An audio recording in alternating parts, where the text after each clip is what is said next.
दूसरी तरफ हमारे मुसलमान जवान बूढ़े मुस्लिम बहू बेटियों की इज्जत पामाल कर रहे हैं। इसी शहर में आपको नमूने मिल जाएंगे, पूरा का पूरा इलाका रेड अलर्ट, जहां यही सब कारोबार होता। हम भी इसी शहर में रहते हैं। डूब मरने की बात है, वहीं बाप जाता है, वहीं बेटा भी जाता है। धसोगे नहीं तुम लोग। जुर्म बालाए जुर्म, बाज़ाब्ता वर्कर्स इसके हैं, लेडीज और जेंट्स के, पूरे शहर में घूमते रहते हैं किसको कहां से कैप्चर करना है और किस लड़की और लड़के को उठा के लेके जाना है इस अय्याशी के कोठे के ऊपर। कारून से ज्यादा मालदार तो मकराना में कोई नहीं है। फिरौन, नमरूद, हामान, शद्दाद ज्यादा कोई मालदार नहीं, और ना उनसे ज्यादा कोई मनसब में बड़ा है। उनका अंजाम देख लो, पढ़ लो किताबों को, उनका अंजाम। तुम्हारी औकात क्या है? 2 कौड़ी की हैसियत। 2-4 मकान बना लिए, 2-4 फ्लैट हमने ले लिए, कुछ गाड़ियां खरीद ली हैं, तो पगला गए।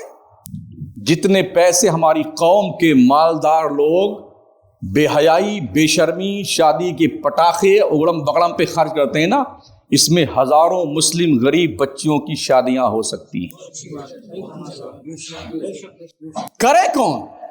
अपील तो फिर आ जाई है अंजुमन की तरफ से। आपसे रिक्वेस्ट है, आपसे गुजारिश है, आपसे इल्तिमास है, आपसे अनुरोध है, आप ढोल मत बताइए, बाजा मत बताइए। बार बार यही आती रही है, अब फिर आई है ये। अभी सुनाते हैं इसको भी हम आपको, जरा इसको तशरीह करेंगे। एक मसल मशहूर है ना, अगर सीधी उंगली से घी नहीं निकलता तो क्या करना पड़ता है? उंगली टेढ़ी करनी पड़ती है। अगर हमारी कौम का नौजवान सीधी सीधी नहीं मानता है ना, इतना जरूर हमने देखा इस शहर में, पुलिस अगर एक डंडा पटक दे जमीन पर ना, इनके पजामे गीले हो जाते हैं। लॉकडाउन में भी हमने देखा अभी, और आपके जबानी हमने सुना जब एक बार कोई फसाद वगैरह हुआ था 1989 में, तो गढ़ के सामने कोई बस लाठी पटकी थी, लोगों ने गाड़ियों में चप्पलें लाद लेते, इतना छोड़ के भागे थे। ये आपकी बहादुरी है। कड़वी तो लग रही होगी यार, शमसुद्दीन क्यों ऐसा बोलता है। आज नया नहीं बोल रहा हूँ, 27 साल से मैं ऐसे ही बोलता हूँ। इज्जतें पामाल कर रहे हैं। कौम की बच्चियां अंजुमन से पढ़ के छूटती हैं ना, आवारा गर्दी करने वाले लड़के मोटरसाइकिलें उनके बीच में दौड़ा के निकालते हैं। देखा है नहीं देखा है? ये ठेकेदार लोग बन जाते हैं ना बैठे बैठे। क्या इनकी आंखें फूट गई हैं, या कौम के जिम्मेदार सूरदास बन गए हैं लोग? कंडीशन हमारी बहुत खराब है साथियों। ना कुंवारी बच्चियां महफूज हैं, ना शादीशुदा औरतें, सब इसी जहन्नम के गड्ढे में कूद चुके हैं। लगता यह है कि दिल दिमाग में फिट कर लिया है, ये सब गुनाह ही नहीं है। हैरत तो उस वक्त होती है जब कौम का जिम्मेदार भी ढोल बजाने वालों के बीच बैठ के क्या बात है क्या बात है करता है। नाचने गाने वालों के बीच बैठता है कौम का जिम्मेदार ठेकेदार, वो भी वहां बैठ करके मजे लेता है ना, तो फिर कौम भी यार, जो हमारे ठेकेदार लोग ही इसी लाइन में बैठे हुए हैं, तो अपने को क्या फर्क पड़ता है। शायद यही लोग सोच करके सुधरने के लिए तैयार नहीं होते। गुज़िश्ता 2-1 महीने से हमारे शहर मकराना में जो शादियों का धमाल चल रहा है ना, है पूछो मत साथियों। पिछले सालों की सारी बेहयाइयों का रिकॉर्ड तोड़ते हुए नई ऊंचाई सरहदों पे पहुंचने को तैयार हैं लोग। कि कौन कितना नंगा हो सकता है, कितना बड़ा बेहया कौन ठेकेदार हो सकता है, कौन मालदार हो सकता है, इसकी होड़ लगी है इस शहर में। बहुत अच्छे तुमने टेंट लगाए, खाने बनाए, हो बाबा क्या बात है क्या बात है। जी हलवा कैसा रहा साहब? ठीक था भाई। बिरयानी और भी ठीक थी, और ये रोटी वोटी ये भी सब सही थी।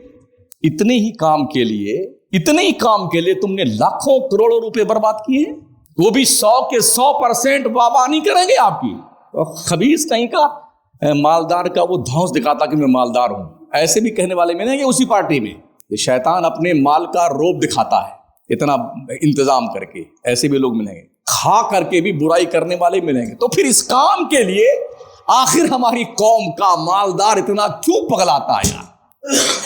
दूसरे जो आपकी एक्टिविटीज हैं मकराना, हमारे शहर मोहतरम मकराना के मुसलमान लोगों की जो एक्टिविटीज हैं शादी ब्याह के, उसके अलावा के मौकों, क्या इसी शहर में नॉन मुस्लिम कम्युनिटी के लौंडे भी ऐसे ही आवारागर्दी करते हैं?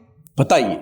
जैसे तुम लड़कियों को विदा करने जाते हो, लेने जाते हो, उचक्कों की, लफंगों की आवारागर्दी करने वाले बेहया बेशरम लोगों को लेके जाते हो ना, और औरतों के साथ में हंगामा करते हुए, क्या यही काम नॉन मुस्लिम बिरादरी का शख्स भी अपने घरों में शादी ब्याह के मौके पे करता है? तो तुम क्यों पागल हो गए?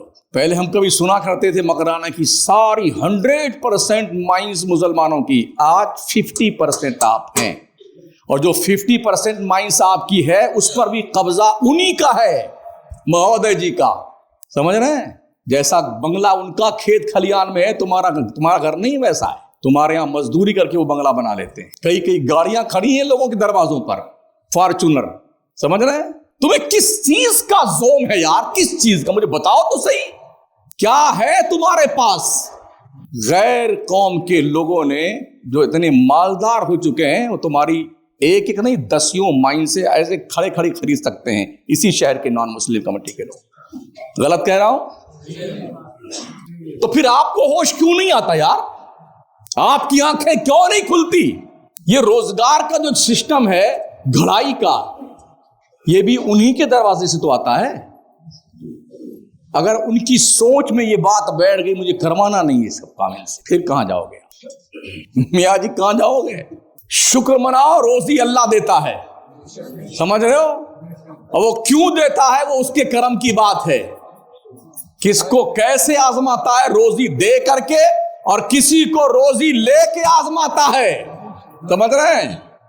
हर हाल में बंदे को अपने रब का शुक्रगुजार बने रहने की जरूरत है। कश्ती अगर भंवर में हो तो उसे बचाया जा सकता है, लेकिन भंवर में कश्ती है, बचा सकते हैं। कश्ती में भंवर आ जाए तो कश्ती बचाई नहीं जा सकती है। शायद हम इस वक्त इसी बीमारी का शिकार हैं। कश्ती भंवर में नहीं है, भंवर कश्ती में आ गया है, इसलिए हमारी कश्ती बचने के कगार पर नहीं है साथियों।